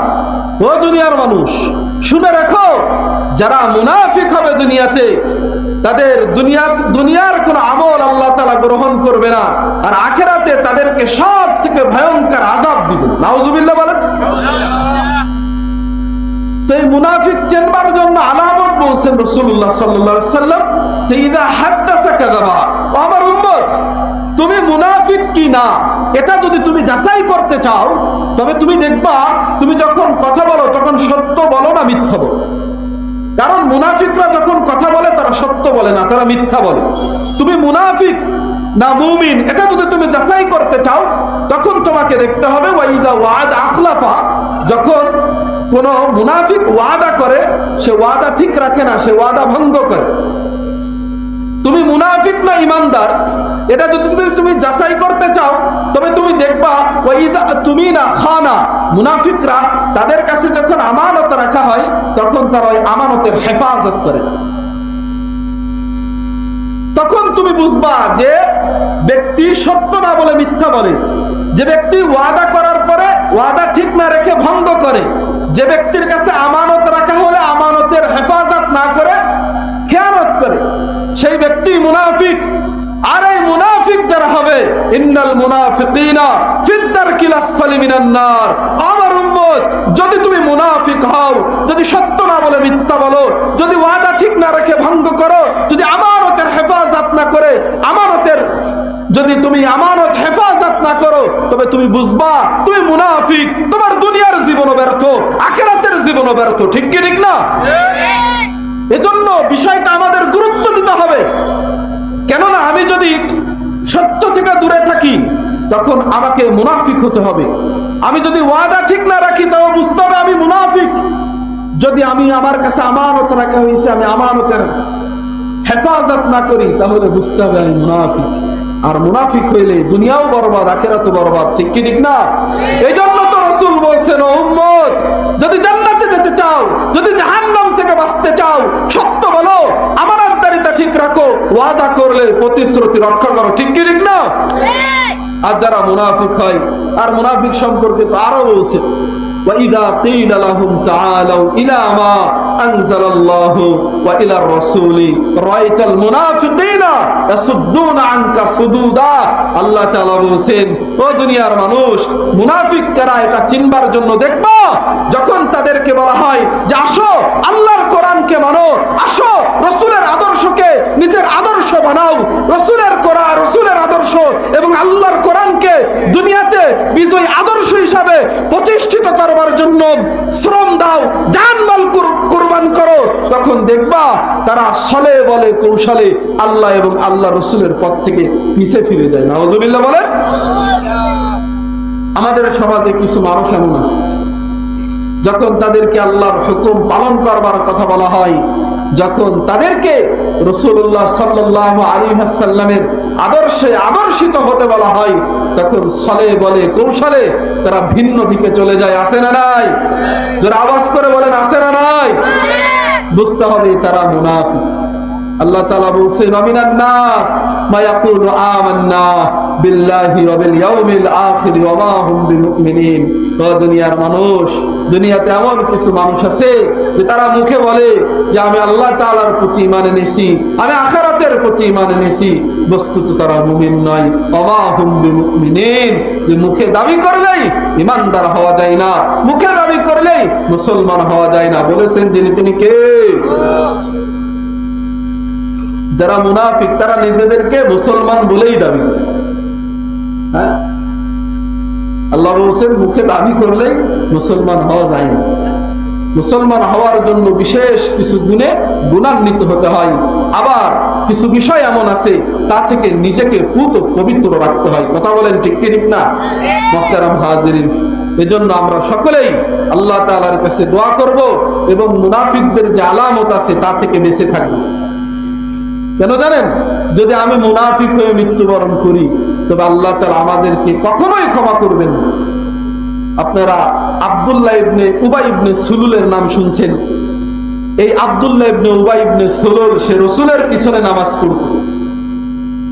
সে নিজেকে সাহাবী দাবি করে, সে নিজেকে ঈমানদার বলে দাবি করে, সে নিজেকে রাসূলুল্লাহ সাল্লাল্লাহু আলাইহি ওয়াসাল্লামের উম্মত বলে দাবি করে। হ্যাঁ, সে রাসূলুল্লাহ সাল্লাল্লাহু আলাইহি ওয়াসাল্লামকে মানত, যেটা নিজের মন মতো হতো সেটা মানত। একদিন রাসূলুল্লাহ সাল্লাল্লাহু আলাইহি ওয়াসাল্লাম বয়ান করতেছে, রাসূল বললেন যে আল্লাহ তাআলার কাছে সবথেকে প্রিয় নাম হলো আব্দুল্লাহ আর আব্দুর রহমান। এই আব্দুল্লাহ ইবনে উবাই ইবনে সুলুল বাড়িতে যে সে তার ছেলেকে ডেকে বলতেছে যে দেখো রাসূল সাল্লাল্লাহু আলাইহি ওয়াসাল্লাম বলেছেন আল্লাহ তাআলার কাছে প্রিয় নাম হলো আব্দুল্লাহ আব্দুর রহমান, তো তোমার নাম আব্দুল্লাহ, নামটা পরিবর্তন করো। তাহলে রাসূলের কথা মানছে না মানে না? এই ব্যক্তি যখন মারা গেছে, রাসূলুল্লাহ সাল্লাল্লাহু আলাইহি ওয়াসাল্লাম তো জানতেন এই ব্যক্তি মুনাফিক। ওনার ছেলে আব্দুল্লাহ এসে বলতেছে, ইয়া রাসূলুল্লাহ, আমার আব্বাজান তো মারা গেছে, আমি চাই আপনার জুব্বাটা আমাকে দিন, আপনার জুব্বা দিয়ে আমার পিতার আমি কাফনের ব্যবস্থা করব। রাসূলুল্লাহ সাল্লাল্লাহু আলাইহি ওয়াসাল্লাম তো ছিলেন দয়ার নবী, মায়ার নবী। রাসূল জানতেন মুনাফিক, তো রাসূল চাইছেন যদি জুব্বার ওসিলা আল্লাহ তাআলা তাকে মাফ করে, খুলে দিয়েছেন। গোসল হয়েছে, কাফনের ব্যবস্থা হয়েছে, জানাজা রক্ত হয়েছে। ছেলে এসে রাসূলকে বলছে, ইয়া রাসূলুল্লাহ, আপনি যদি জানাজা পড়তেন, আল্লাহ চাইলে আপনি জানাজা পড়লে যদি আমার আব্বাকে মাফ করে দেয়। রাসূলুল্লাহ সাল্লাল্লাহু আলাইহি ওয়াসাল্লাম রওনা করছেন। ওমর ফারুক রাদিয়াল্লাহু তাআলা বলছেন, ইয়া রাসূলুল্লাহ, আপনি কোথায় যান? লোকটা তো মুনাফিক। রাসূল বলছেন, আমি জানি তো মুনাফিক, যদি আল্লাহ চায় তাকে ক্ষমা করে দিলেও দিতে পারে। রহমতের নবী, বরকতের নবী, ঠিক কি ঠিক না? আল্লাহ তাআলা তো বলছেন, ওয়ামা আরসালনাকা ইল্লা রাহমাতাল লিল আলামিন। ও দুনিয়ার মানুষ, শুনে রাখো, মুহাম্মদ ইবনে আব্দুল্লাহকে আমি সমস্ত দুনিয়ার জন্য রহমত, আসমানের জন্য রহমত, দুনিয়ার জন্য রহমত, আসমানে যা কিছু আছে সবকিছুর জন্য রহমত, দুনিয়ার মধ্যে যা কিছু আছে সবকিছুর জন্য রহমত। এই রহমতের নবী, এই বরকতের নবী মুনাফিক জানা সত্ত্বেও তার জানাজা পড়েছেন, নিজের জুব্বাটাও খুলে দিয়েছেন। কেন? যে আমাকে তো আল্লাহ তাআলা মুক্তির দূত হিসাবে দুনিয়াতে প্রেরণ করেছেন, যদি আজকে এই আমার জুব্বা আমার জানাজা পড়ার কারণে যদি তাকে ক্ষমা করে দেয়।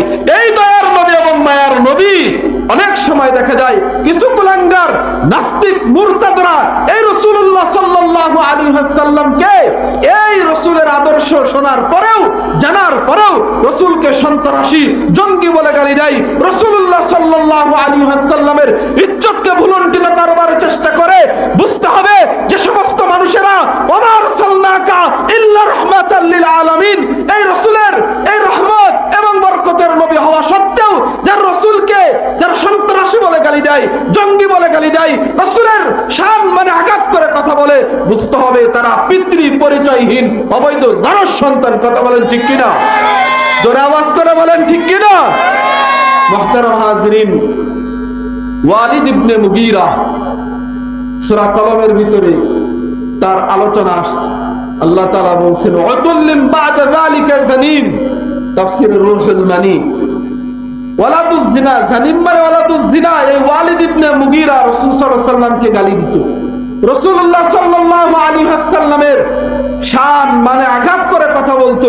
আল্লাহ তার আসমান থেকে ওহী নাযিল করে জানিয়েছেন, ইয়া রাসূলুল্লাহ, আপনাকে কষ্ট দেয়, আপনাকে গালি দেয়, আপনাকে আঘাত দিয়ে কথা বলে, আপনি জেনে নিন ওই ওয়ালিদ ইবনে মুগীরা তার জন্মের ঠিক না। কারণ কোন বৈধ সন্তান কোনদিন মুহাম্মদ আরবি সাল্লাল্লাহু আলাইহি ওয়াসাল্লামকে গালি দিতে পারে না।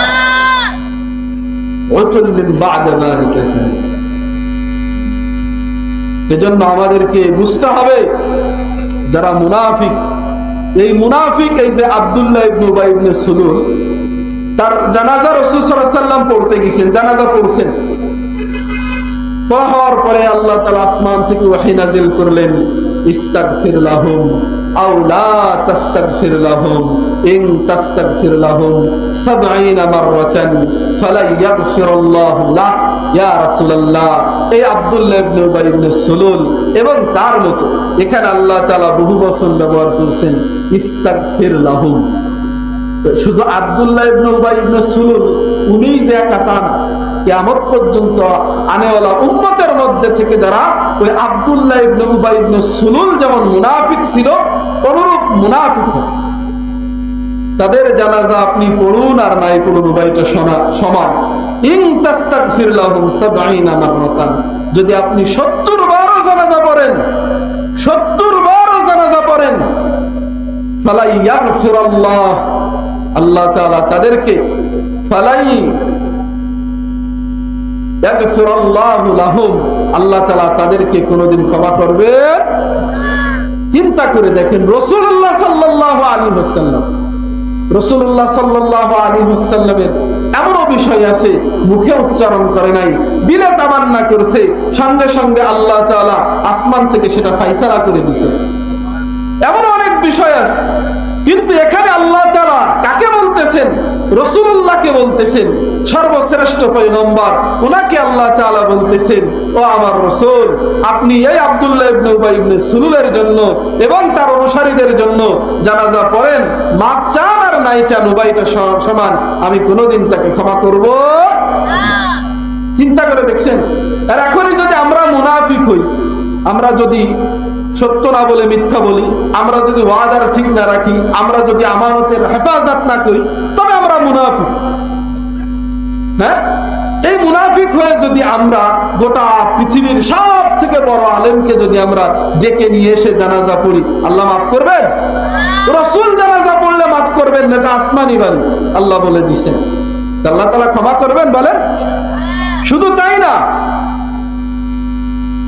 সূরা তাওবার 84 নম্বর আয়াতে আল্লাহ তাআলা বলেন, ওয়ালা তুসাল্লি আলা আহাদিম মিনহুম মাতা আবাদা।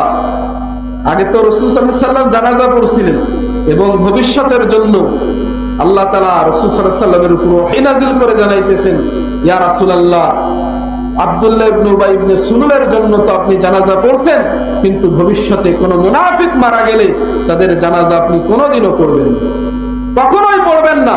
কোন মুসলমানের জন্য, কোন ইমানদারের জন্য এই মুনাফিকদের জানাজা পড়া জায়েজ না।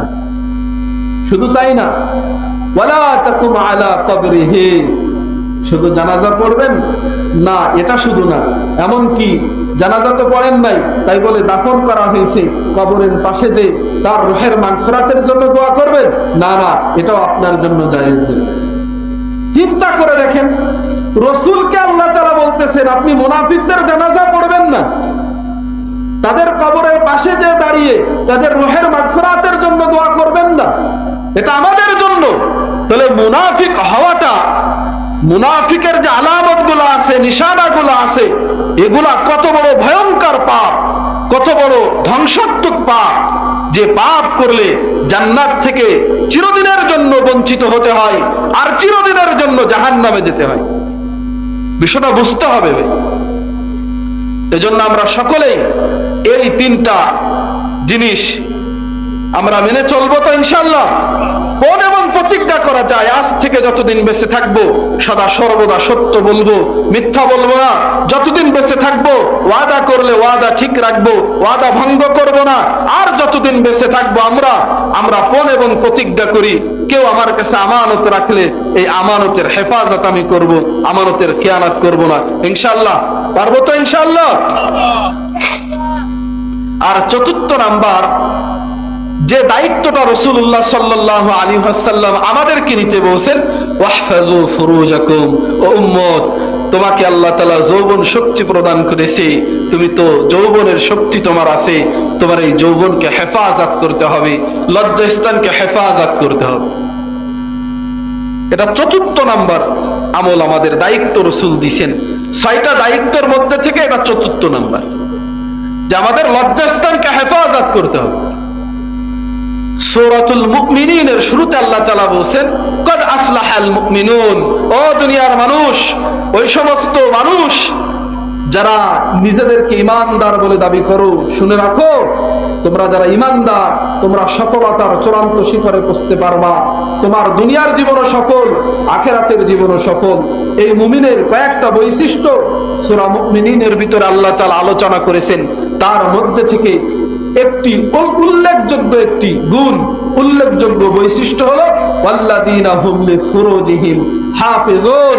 সফল তো এই সমস্ত ব্যক্তি, সফল তো এই সমস্ত যুবক আর যুবতী, যে সমস্ত যুবক আর যুবতীরা তাদের লজ্জাস্থানকে হেফাজত করতে পেরেছে। তারা যারা নিজের লজ্জাস্থানকে হেফাজত করেছে তাদের দুনিয়ার জীবনও ধন্য, আখিরাতের জীবনও ধন্য। যারা লজ্জাস্থানকে হেফাজত করেছে তারা দুনিয়াতেও সফল, আখিরাতেও সফল। সুবহানাল্লাহ বলেন, যারা আওয়াজ করে বলেন সুবহানাল্লাহ। রাসূলুল্লাহ সাল্লাল্লাহু আলাইহি ওয়াসাল্লাম বলেছেন, এই লজ্জাস্থানের হেফাজত না করা, অর্থাৎ জিনা করা, এটা কত বড় ভয়ঙ্কর জিনিস জানেন? এটা কিয়ামতের আলামত। রাসূলুল্লাহ সাল্লাল্লাহু আলাইহি ওয়াসাল্লাম বলেছেন যে ইন্না মিন আশরাতিস সাআতি আইরফা'ল ওয়া ইয়াসবুতাল জাম ওয়া ইশরাবাল খামার ওয়া ইয়াজহারাজ জিনা ও দুনিয়ার মানুষ, কিয়ামতের অন্যতম আলামত হলো যে দেখবা যখন এলেম উঠে যাবে, মূর্খতা ছেয়ে যাবে, আর যখন প্রকাশ্যে দিবালোকে যখন মদ্যপান নেশা শুরু হয়ে যাবে, আর যখন প্রকাশ্যে দিবালোকে জিনা বেবিচার বেড়ে যাবে, তখন বুঝবা এটা কিয়ামতের আলামত, কিয়ামত অতি সন্নিহিত। লজ্জাস্থানের হেফাজত না করা, জিনা বেবিচার করা, নেশা করা, এটা বহুত বড় পাপ, এটা কিয়ামতের আলামত। এ থেকে আমাদের বেঁচে থাকতে হবে। আর যারা নেশা করে তাদের সম্পর্কে রাসূলুল্লাহ সাল্লাল্লাহু আলাইহি ওয়াসাল্লাম বলেছেন, সালাসাতুন কাদ হারামাল্লাহু আলাইহিমুল জান্নাহ, তিনটা দল এমন আছে যাদের উপরে আল্লাহ তাআলা জাহান্নাম ওয়াজিব করে দিয়েছেন, জান্নাত হারাম করে দিয়েছেন। তার মধ্যে থেকে সর্বপ্রথম ব্যক্তি হলো মুদমিনুল খামর। মুদমিনুল খামর যারা নেশা করে, আমাদের যুব সমাজ আজকে নেশার ভিতরে হাবুডুবু খাইতেছে। বিড়ি সিগারেট থেকে শুরু করে আরো কত কিছু যে তারা খায়, এই নেশা যারা করবে তারা জান্নাতে যেতে পারবে না। আর এই বিড়ি সিগারেট যারা খায় ভাই, আসলে দেখেন তাদের মুখের দুর্গন্ধ এত বেশি হয়, তারা যদি কোনো সময় মসজিদে এসে নামাজে দাঁড়ায়, পাশের মানুষের কষ্ট হয়ে যায় না? এই যে আমরা পেঁয়াজ খাই না, পেঁয়াজ খেয়েও মসজিদে যাওয়াটা এটা নিষেধ করে দিয়েছেন রাসূলুল্লাহ সাল্লাল্লাহু আলাইহি ওয়াসাল্লাম। রাসূল বলেছেন যার রুহুবি অনুকিহি, যে পেঁয়াজ রসুন খেয়ে মুখে দুর্গন্ধ বানিয়ে মসজিদে চায়, তার ঘাড় ধাক্কা দিয়ে মসজিদ থেকে বাহির করে দেয়। কেননা তার কারণে আল্লাহ তাআলার রহমতের ফেরেশতা মসজিদে আসতে পারে না। কারণ যেখানে দুর্গন্ধ থাকে ওখানে আল্লাহ তাআলার রহমতের ফেরেশতা আসে না।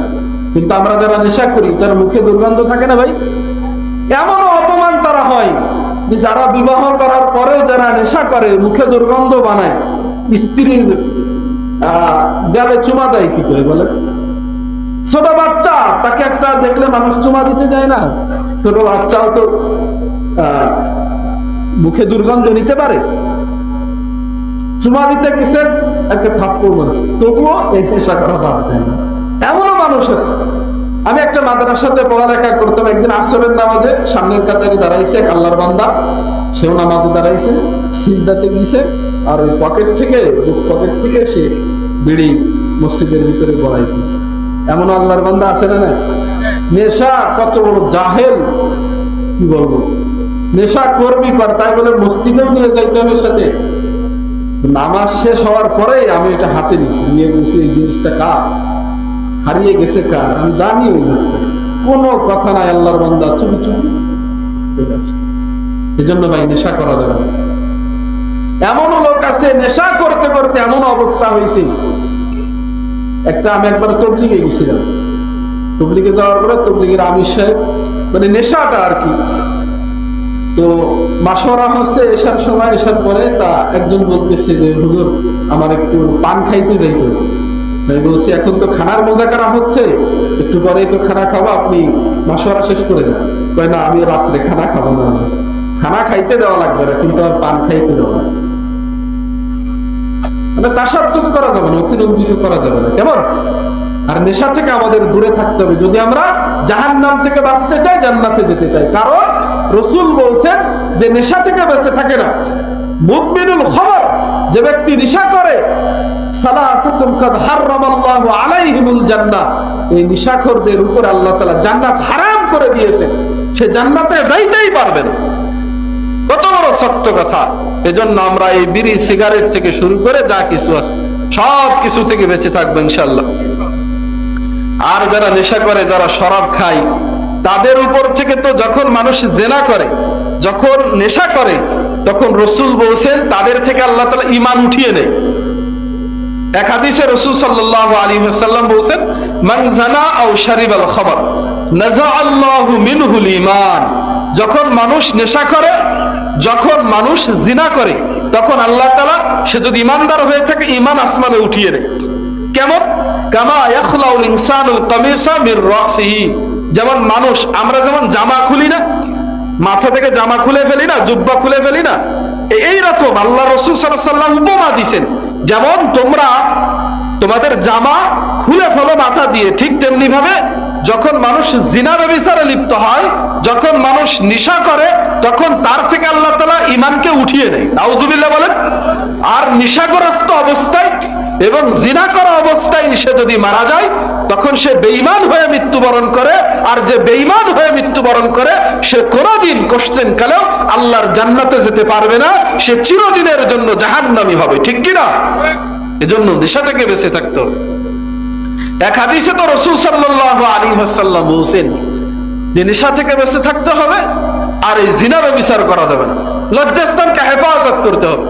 আল্লাহ রাসূল সাল্লাল্লাহু আলাইহি ওয়াসাল্লাম একটা হাদিসে বলেছেন, ইয়া শাবাব কুরাইশ ইহফাজু ফারজাকুম, ও কুরাইশের যুবকেরা, ও দুনিয়ার যুবকেরা, যৌবন শক্তিটা আল্লাহ তাআলা তোমাকে প্রদান করেছেন।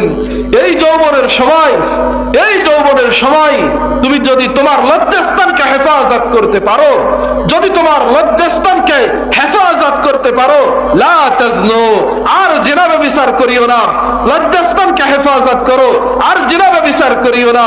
আলা মান হাফিজা ফারজাহু ফালাহুল জান্নাত।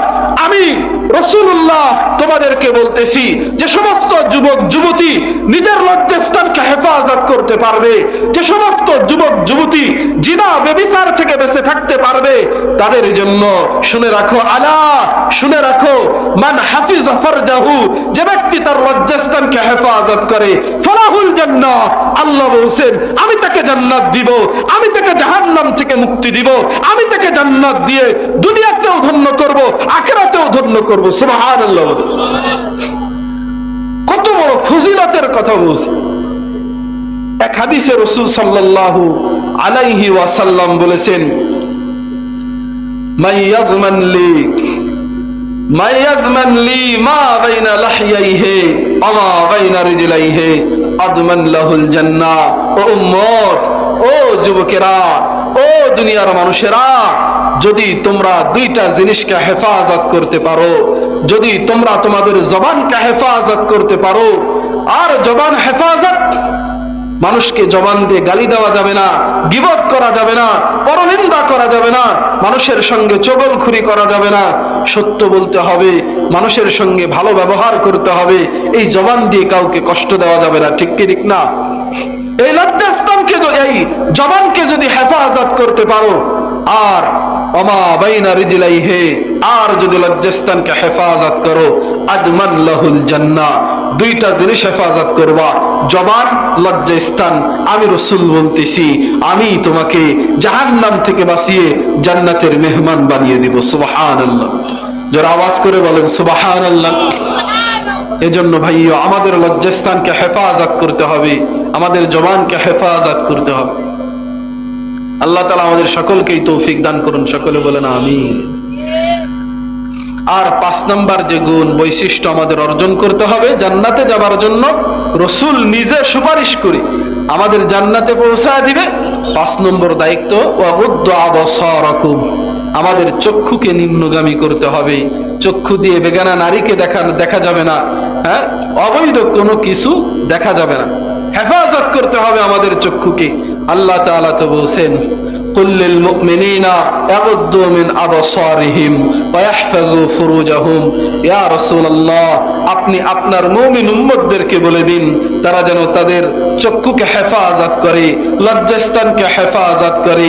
যালিকা আযকা লাহুম ইন্নাল্লাহা খাবীরুম বিমা ইয়াসনাউন। আর যদি তারা লজ্জাস্থানকে হেফাজত করে, চক্ষুকে নিম্নগামী রাখে, এটাই তো পবিত্র থাকার সর্বোত্তম মাধ্যম। তারা পবিত্র জীবন গড়তে পারবে, চক্ষুকে নিম্নগামী রাখতে হবে। এখন এই যে ইন্টারনেটের যুগ, অ্যান্ড্রয়েড ফোনের যুগ, আমরা ফোন চালাই না, ফেসবুক চালাই, আরো কত কিছু চালাই, আমরা স্ক্রল করতে থাকি। শুধু পথে ঘাটে মেয়ে লোক দেখা থেকে বেঁচে থাকতে হবে, আর মোবাইলে দেখতে হবে এমন, মোবাইলে ওই নারীদের দেখা থেকে অশ্লীল অনিসলামিক যত ভিডিও আছে, যা কিছু আছে তা দেখা থেকে আমাদের বেঁচে থাকতে হবে। তবেই আমরা জাহান্নাম থেকে বাঁচতে পারবো, তবেই আমরা জান্নাতে যেতে পারবো। কথা বলেন ঠিক কি ঠিক না? আর এই চক্ষু যে হেফাজত করতে হবে এবং লজ্জাস্থানকে হেফাজত করতে হবে, এটা শুধু পুরুষদের জন্য নাকি?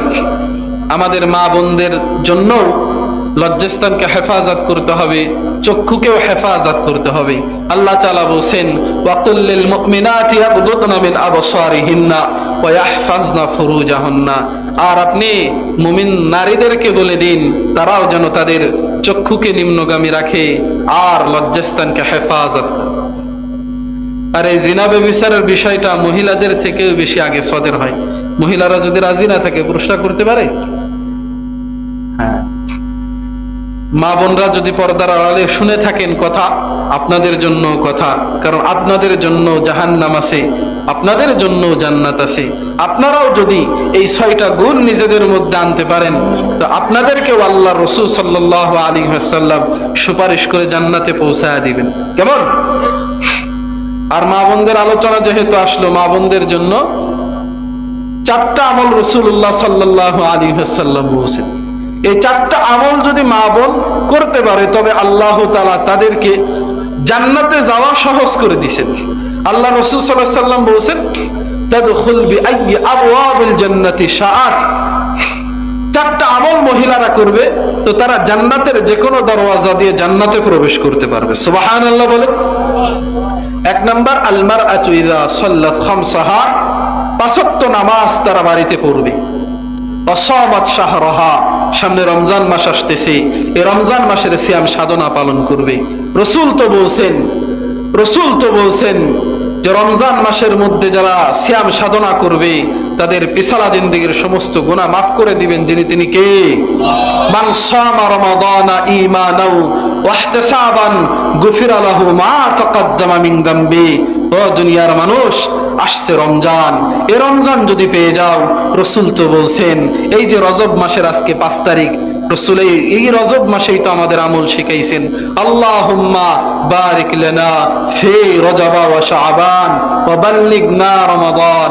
হে আল্লাহ, এই রজব এবং শাবান মাসে আমাদেরকে আসমান থেকে বারাকা দান করুন এবং রমজান মাস পর্যন্ত হায়াতে পৌঁছা দেন। আর হায়াতে পৌঁছা দিয়া এই রমজান মাসের মধ্যে যেন আমি সিয়াম সাধনা করতে পারি। আর যারাই সিয়াম সাধনা করবে তাদের পিছলা জিন্দেগীর সমস্ত গুনাহ মাফ করে দিবেন যিনি, তিনি কে? যারা আওয়াজ করে বলেন তিনি কে? এজন্য মা বোনদের জন্য এই রমজান মাসের সিয়াম সাধনা পালন করতে হবে। 1 নম্বরে 5 ওয়াক্ত নামাজ, 2 নম্বরে রমজান মাসের সিয়াম সাধনা, আর 3 নম্বর হলো আল মারআতু ইযা সাল্লাত খামসাহা ওয়া সামাত শাহরাহা ওয়া আহসানাত ফারজাহা। এই লজ্জাস্থানকে হেফাজত করতে হবে, পর্দা করতে হবে। এই পর্দা করে যদি তারা চলতে পারে, হ্যাঁ, এই পর্দা করে যদি চলতে পারে তাদের জন্য জান্নাত হাত ছানি দিয়ে ডাকতে থাকবে। আর 4 নাম্বার যেটা, ওয়া আতাআত বালাহা, বিবাহিত নারীদের জন্য স্বামীর ইতাআত করতে হবে। স্বামী যদি জায়েজ কোনো কাজের অর্ডার দেয় তো সেটা সাধ্যমতো চেষ্টা করতে হবে মা বোনদের সেটা মানার। অর্থাৎ স্বামী যেটা বলেছে যদি সেটা আল্লাহর হুকুম রাসূলের হুকুমের বাইরে না যায় তো মা বোনদের ইমানি দায়িত্ব, নৈতিক দায়িত্ব, যদি তারা জাহান্নাম থেকে বাঁচতে চায়, যদি তারা জান্নাতের মেহমান হতে চায়, স্বামীর আনুগত্য করতে হবে। আর স্বামীদের বেলায়ও আমি এক জায়গায় বয়ান করতে গেছিলাম, তো এই আলোচনা করার মধ্যেই মহিলা প্যান্ডেল থেকে একটা লেখা আসছে যে হুজুর যেই বক্তায় আসে সেই বক্তায় বয়ান করে যে স্ত্রীদের স্বামীকে মেনে চলতে হবে। এখন আমরাই শুধু তাদের মানবো, তা আমাদের প্রতি তাদের কি কোনো দায়িত্ব নাই? দায়িত্ব আছে না নাই বলেন? আমাদের পরিবারকে সুন্দর পরিপাটি করে সুখী একটা সুখময় একটা পরিবার আমাদেরকেই গড়তে হবে। এই সুখী পরিবার গড়বার জন্য যেমন স্ত্রীর ভূমিকা প্রয়োজন, ঠিক তেমনি ভাবে স্বামীরও ভূমিকা প্রয়োজন, ঠিক কিনা? দুজন একত্রিত হয়ে যখন আমরা সংসার জীবন পরিচালনা করব তো আমাদের দাম্পত্য জীবন সুখময়, সুখী, সমৃদ্ধময় একটা সুন্দর দাম্পত্য জীবন উপহার দিবেন যিনি, তিনি কে? রাসূলুল্লাহ সাল্লাল্লাহু আলাইহি ওয়াসাল্লাম ওনার দাওয়াতি কাজ শেষে বাড়িতে আসছে, আসার পরে দেখে ওনার স্ত্রী রান্না বান্না কাজ করতেছে, এখনো রান্না হয় নাই। রাসূল নিজে পাকঘরে যে তার স্ত্রীর ওই রান্নার কাজে সহযোগিতা করছে। সুবহানাল্লাহ বলবেন না? আর আমরা কি করি পুরুষেরা? আমাদেরকে রসুলের আদর্শে আদর্শিত হতে হবে। রসুল যেভাবে নিজের পরিবারকে গড়েছিলেন, রসুল যেভাবে তার স্ত্রীদের সঙ্গে ব্যবহার করেছিলেন, সেভাবেই আমাদের পরিবারকে গড়তে হবে। শুধু রাগ দেখাইলে হবে না যে স্ত্রী আমার কথা শুনে না, স্ত্রী আমাকে মানে না। না না, আপনি কতটুকু স্ত্রীকে সময় দিচ্ছেন। এখন তো যে পরকীয়ার যে প্রেক্ষাপটটা চলে আসছে, তার বড় একটা কারণ যে পুরুষেরা বাড়িতে স্ত্রীর সঙ্গে সময় দেয় না। স্ত্রীকে ভরপুর সময় দিতে হবে। কর্মজীবন শেষে যখন বাড়িতে আসবেন, মোবাইল যত কাজকর্ম আছে দূরে রেখে সন্তানদেরকে সময় দিবেন, পরিবারকে সময় দিবেন। দিবেন তো ইনশাআল্লাহ? তবেই দেখবেন আপনার সন্তানরাও সুশিক্ষায় দিনদার হয়ে গড়ে উঠবে, আদর্শবান সন্তান হবে, এবং স্ত্রীও আপনাকে অনেক সম্মান দিবে। তা আপনি তার সঙ্গে ভালো ব্যবহার করবেন, সেও আপনার সঙ্গে ভালো ব্যবহার করবে। আপনি যদি খ্যাটম্যাট করেন, রাগারাগি করেন, সেও তো একজন মানুষ, ঠিক না? এজন্য আমরা যখন স্ত্রী যখন রাগ হয়ে যাবে, পুরুষের দায়িত্ব তখন চুপ থাকা, আর পুরুষ যখন রাগ হয়ে যাবে তখন স্ত্রীও কি চুপ থাকবে। এটা একটা মিলেমিশে চলতে হবে। আর যদি মিলেমিশে না চলি, তাহলে তো সংসারের ভিতরে বিশৃঙ্খলা হবে, গালিগালাজ হবে, গ্যামজাম হবে, আস্তে আস্তে সংসারের ভিতরে একটা অশান্তি সৃষ্টি হবে, ঠিক না? এজন্য আমাদের সকলের পারিবারিক জীবনকে সুন্দর করবার জন্য আমরা রসুলের আদর্শে আদর্শিত হব। ইনশাআল্লাহ পারবো তো? ইনশাআল্লাহ। তো এই জন্য আমাদের যে কাজ করতে হবে, নারীদের জন্য 4টা আমল। নামাজ পড়তে হবে, রমজান মাসে রোজা রাখতে হবে, পর্দা করতে হবে, আর স্বামীর খেদমত করতে হবে। এইটা আবার দেখা যায় কি, স্ত্রী যদি অসুস্থ হয়ে যায়, হ্যাঁ, স্ত্রী অসুস্থতা দেয় কে বলেন? আল্লাহ তাআলাই দেয় না?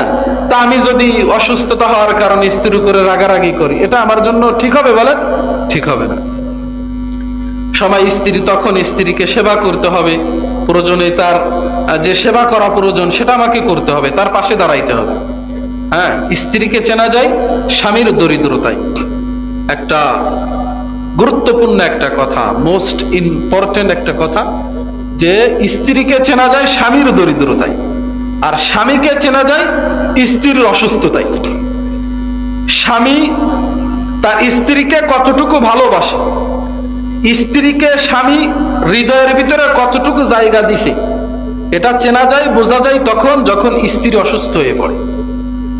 আবার স্ত্রী স্বামীকে কতটুকু মহাব্বত করে, কতটুকু ভালোবাসে, তার হৃদয়ের স্পন্দনে স্বামীর জন্য কি পরিমাণ ভালোবাসা আছে, এটা বোঝার জন্য যখন স্বামী দরিদ্র থাকে, অভাব অনটনে থাকে, তখন বোঝা যায়। ঠিক কি ঠিক না? এজন্য আমাদের মা বোনদেরও খেয়াল রাখতে হবে, এবং আমরা যারা আছি আমাদেরও খেয়াল রাখতে হবে। ইনশাআল্লাহ পারবো তো? আল্লাহ তাআলা আমাদের সকলকেই একটা সুখী সমৃদ্ধ একটা পরিবার দান করুন, সকলে বলেন আমিন। তো আমাদের জান্নাতে যাওয়ার জন্য, জাহান্নাম থেকে বাঁচার জন্য আমাদের 5 নাম্বার দায়িত্ব হলো আমাদের চক্ষুকে হেফাজত করতে হবে। আর রাসূলুল্লাহ সাল্লাল্লাহু আলাইহি ওয়াসাল্লাম আলী রাদিয়াল্লাহু তাআলা আনহুকে বলেছিলেন, ইয়া আলী লা তুতবি'ন নাজরাতান নাজরাতা, যে হে আলী, তোমার যদি হঠাৎ নজর পড়ে যায় কোনো অবৈধ জিনিসের উপরে, কোনো মেয়েদের উপরে, আমরা ফোন চালাইতেছি, ওই স্ক্রল করতে করতে যদি একটা মেয়ের ছবি আসে বা অনইসলামিক কোনো নাজায়েজ ফটো আমাদের সামনে চলে আসে, তো এই যে হঠাৎ পড়ে গেছে, এই হঠাৎ পড়ে যাওয়াটা আমাদের জন্য কি আছে, আল্লাহ তাআলা ক্ষমা করে দিবেন। কিন্তু স্ক্রল করার পরে আমি যদি না কি দেখলাম, যদি আবার এটা পিছনে নিয়ে এসে যদি আমি আবার ওইটা দেখি, তখন এটা নাজায়েজ, ঠিক না? রাসূল সাল্লাল্লাহু আলাইহি ওয়াসাল্লাম বলেছেন, ফাইন্না লাকাল উলা, কেননা প্রথম নজরটা যে হঠাৎ পড়েছে এটা তোমার জন্য দোষণীয় না, কিন্তু দ্বিতীয়বার যদি তুমি আবার ওটা ইচ্ছা করে দেখো, তাকাও, তখন তোমার এটা গুনাহের কাজ। এজন্য আমাদের এ থেকে বেঁচে থাকতে হবে। আর আমরা যে চোখে তাকাইতেছি, এটাও এক প্রকার জিনা, জানেন? রাসূলুল্লাহ সাল্লাল্লাহু আলাইহি ওয়াসাল্লাম বলেছেন যে আমাদের চোখও জিনা করে। চোখের জিনা হলো, রাসূল হাদিসে বলছেন যে অবৈধ কোনো কিছু দেখা। হাতের জিনা আছে, হাতের জিনা হলো স্পর্শ করা, ধরা আমাদের। তারপরে মুখের জিনা আছে, ফাহেসা কথা বলা। তারপরে কলবের জিনা আছে, যে খারাপ জিনিস দেখে জল্পনা কল্পনা করা। হ্যাঁ, এ থেকে আমাদের বেঁচে থাকতে হবে। সমস্ত এই জিনা ব্যভিচার থেকে যদি আমরা বেঁচে থাকতে পারি, আমাদের জাহান্নাম থেকে মুক্তি দিয়ে জান্নাতের মেহমান বানিয়ে দিবেন যিনি, তিনি কে? এটা আমাদের বুঝতে হবে ভাই। আসলে আমি ওই সুর দিয়ে কথা বলতে পারি না, হ্যাঁ, আর ওইটা হয়ও না। আমি আসলে বড় কোনো বক্তাও না, এই জন্য সুর টুরও পারি না। কিছু কথা বলতেছে, আপনারা একটু মনোযোগ সহকারে শুনেন, কেমন? আপনারা কি বিরক্ত হন নাকি? বিরক্ত হয়েন না, একটু মনোযোগ সহকারে শুনেন। আমাদের দেশে তো এখন যারা ভাইরাল ব্যক্তি আছে, ভাইরাল বক্তা, তাদের কথা শুনতে আমরা বেশি আগ্রহী, হ্যাঁ, কিন্তু কোরআন হাদিসের কথা যে আসলেই যেই বলতেছে, আমলওয়ালা ব্যক্তি যদি হয়, এলেমওয়ালা ব্যক্তি যদি হয়, মনোযোগ সহকারে শুনতে থাকা, এটা আমাদের ইমানি দায়িত্ব। কিন্তু আমরা তো ওই হাওয়া হাই জেদার কা চলো ভাই ওদার কা, আমরা হাওয়ার তালে গা মিশাইয়া দিছি। আর 6 নম্বর যে কাজটা আমাদের করতে হবে জান্নাতে যাওয়ার জন্য, সেটা হলো ওয়াকুফু আইদিয়াকুম। আমাদের এই হাত আছে না, এই হাত দিছেন যিনি, তিনি কে? আল্লাহ রাসূল সাল্লাল্লাহু আলাইহি সাল্লাম বলেছেন যে প্রতিটা অঙ্গ প্রত্যঙ্গের ডিউটি আছে। এক হাদিসে রাসূল সাল্লাল্লাহু আলাইহি সাল্লাম বলেছেন যে প্রত্যেকেই দায়িত্বশীল। আলা কুল্লুকুম রাঈন ওয়া কুল্লুকুম মাসউলুন আন রায়াতিহি। ও দুনিয়ার মানুষ, শুনে রেখো, প্রত্যেকেই কিন্তু দায়িত্বশীল, আর তার দায়িত্ব সম্পর্কে রোজ হাসরের ময়দানে আল্লাহ তাআলা জিজ্ঞাসা করবেন। ওয়ালিকুল্লিন আলাইকা হাক্কা ইলা আখিরিল হাদিস। যে ব্যক্তিকে আল্লাহ তাআলা পরিবার দিবেন, পরিবারের সে দায়িত্বশীল, সে পরিবার আল্লাহর হুকুম অনুযায়ী রাসূলের তরিকায় চালাইলো কিনা জবাব দিতে হবে তাকে। আল্লাহ তাআলা যাকে ক্ষমতা দিবেন, নেতৃত্ব দান করেছেন, এই নেতৃত্ব সে পরিচালনার ক্ষেত্রে আল্লাহর হুকুমকে ফলো করেছে কিনা, রাসূলের তরিকাকে অনুসরণ করেছে কিনা, এই বিষয়ে হিসাব দিতে হবে তার। ঠিক কি ঠিক না? এক সাহাবী দাঁড়ায় বলছে, ইয়া রাসূলুল্লাহ, আমার তো কেউ নাই, আমার পরিবারও নাই, আমি তো কোনো দায়িত্বশীল না। রাসূল বলছেন, তুমি তোমার বডির দায়িত্বশীল। তোমার এই মাথার তালু থেকে পা পর্যন্ত যত অঙ্গ প্রত্যঙ্গ আল্লাহ তাআলা দান করেছেন, এই অঙ্গ প্রত্যঙ্গ সমূহের মধ্যে থেকে যা কিছু আছে তুমি দায়িত্বশীল। তোমাকে আল্লাহ তাআলা 2টা চক্ষুকে যে ডিউটি পালন করবার জন্য প্রদান করেছেন, তোমার 2টা চক্ষু সেই ডিউটি পালন করলো কিনা জবাব দিতে হবে তোমার। তোমার 2টা হাতকে আল্লাহ তাআলা যে ডিউটি পালন করবার জন্য প্রদান করেছেন, তোমার 2টা হাত সেই ডিউটি পালন করলো কিনা জবাব দিতে হবে তোমার। তোমার জবানকে, এই বাকশক্তিকে আল্লাহ তাআলা যে ডিউটি পালন করবার জন্য প্রদান করেছেন, তোমার জবান সেই ডিউটি পালন করলো কিনা জবাব দিতে হবে তোমার। তোমার এই শ্রবণ শক্তি আল্লাহ তাআলা যে ডিউটি পালন করবার জন্য প্রদান করেছেন, তোমার এই শ্রবণ শক্তি সেই ডিউটি পালন করলো কিনা জবাব দিতে হবে তোমার। তোমার 2টা পাকে আল্লাহ তাআলা যে ডিউটি পালন করবার জন্য প্রদান করেছেন, 2টা পা সেই ডিউটি পালন করলো কিনা জবাব দিতে হবে তোমার। তোমার কলবকে আল্লাহ পাক রব্বুল আলামিন যে ডিউটি পালন করলো কিনা, সেই ডিউটি তোমার কলব পালন করলো কিনা জবাব দিতে হবে তোমার। তোমার এই 3.5 বডিকে আল্লাহ তাআলা যে কাজে দিয়েছেন, যে কাজের জন্য দিয়েছেন, সেটা কি? ওয়া খালাকতুল জিন্না ওয়াল ইনসা ইল্লা লিয়াবুদুন। বندگی করতে হবে আল্লাহর, বندگی করতে হবে আল্লাহর। বড়ত্বের জয়গান যদি গাইতেই হয়, আব্রাহাম লিঙ্কনের নয়, জর্জ ওয়াশিংটনের নয়, কার্ল মার্কসের নয়, লেনিনের নয়, মানসেটনের নয়, বঙ্গবন্ধুর নয়, শহীদ জিয়ার নয়, এ দুনিয়ার কোন রাম এবং বামের বড়ত্বের জয়গান গাওয়ার জন্য আল্লাহ পাক রব্বুল আলামিন মানব সৃষ্টি করে নাই। এ দুনিয়াতে মানুষ এবং জিন জাতিকে একমাত্র, কেবলমাত্র, শুধুমাত্র আল্লাহ তাআলার বড়ত্বের জয়গান, আল্লাহ তাআলার বندگی, আল্লাহ তাআলার ইবাদত করবার জন্য পাঠিয়েছেন। ঠিক কিনা? জোরে আওয়াজ করে বলেন ঠিক কিনা? মুহতারাম হাজিরিন, এজন্য আমরা প্রত্যেকেই দায়িত্বশীল। আমাদের মা বোনেরা আছে, প্রত্যেকেই দায়িত্বশীল। এই দায়িত্ব সম্পর্কে আল্লাহ তাআলা আমাদের জিজ্ঞাসা করবেন। আমাদের এই হাতকে হেফাজত করতে হবে। এই হাত আল্লাহ তাআলা যে ডিউটি পালন করবার জন্য দিয়েছেন, সেই ডিউটি পালন করতে হবে আমাদের। আমাদের এই হাত তো দিছেন মানুষের উপরে জুলুম করবার জন্য না, এই হাত দিছেন মানুষকে অন্যায়ভাবে মারার জন্য, এই হাত দিয়ে গুলি করে মানুষকে হত্যা করবার জন্য পাঠিয়েছেন বলেন? এজন্য না, এজন্য আল্লাহ তাআলা দেননি। আমি যদি এই হাত, আল্লাহ রাসূল সাল্লাল্লাহু আলাইহি ওয়াসাল্লাম এক হাদিসে বলছেন, যদি মুসলমান হতে চাও, মুমিন হতে চাও, স্মরণ রাখো, আল মুসলিমু মান সালিমাল মুসলিমুনা মিন লিসানিহি ওয়া ইয়াদিহি। মুসলমান তো ওই ব্যক্তি যে ব্যক্তির জবান থেকে, যে ব্যক্তির হাত থেকে অপর মুসলমান ভাই নিরাপদ থাকে। কথা বলেন ঠিক কি ঠিক না? আমার হাত থেকে যদি অপর মুসলমান কষ্ট পায়, আমি যদি মানুষের উপরে জুলুম করি, আমি যদি মানুষের উপরে অত্যাচার করি, তবে আমি মুসলমান হতে পারবো না। ঠিক কিনা বলেন? আল্লাহ তাআলা বলেন, এই জবান দিয়ে যদি মানুষকে কষ্ট দিই, মিথ্যা কথা বলি, গীবত করি, ইত্যাদি ইত্যাদি, এবং হাতের যে দায়িত্ব আছে, এই মানুষকে যদি আমরা কষ্ট দিই, তাহলে আমাদেরকে আল্লাহ তাআলা জাহান্নাম থেকে মুক্তি দিবেন না, আমাদেরকে জান্নাতের মেহমান হওয়ার সুযোগ দিবেন না। ঠিক কিনা ভাই বলেন? এজন্য আমাদের সকলকেই যদি জাহান্নাম থেকে বাঁচতে হয়, আমাদের সকলকেই যদি জান্নাতে যেতে হয়, তাহলে আমাদের ঈমানি দায়িত্ব, নৈতিক দায়িত্ব, রাসূলুল্লাহ সাল্লাল্লাহু আলাইহি ওয়াসাল্লাম যে 6টা দায়িত্ব আমাদেরকে দিবেন, এই 6টা দায়িত্ব মেনে চলা। কথা বলেন ঠিক কি ঠিক না? রাসূল বলেছেন, ইজমানুলি সিত্তাম মিন আনফুসিকুম, উম্মত 6টা কাজের দায়িত্ব গ্রহণ করো, আদমাল্লাকুমুল জান্নাহ, আমি গ্যারান্টি দিতেছি, আমি প্রতিশ্রুতি প্রদান করিতেছি, আমি তোমাদেরকে জাহান্নাম থেকে বাঁচিয়ে জান্নাতের মেহমান বানিয়ে দেব। সুবহানাল্লাহ বলেন।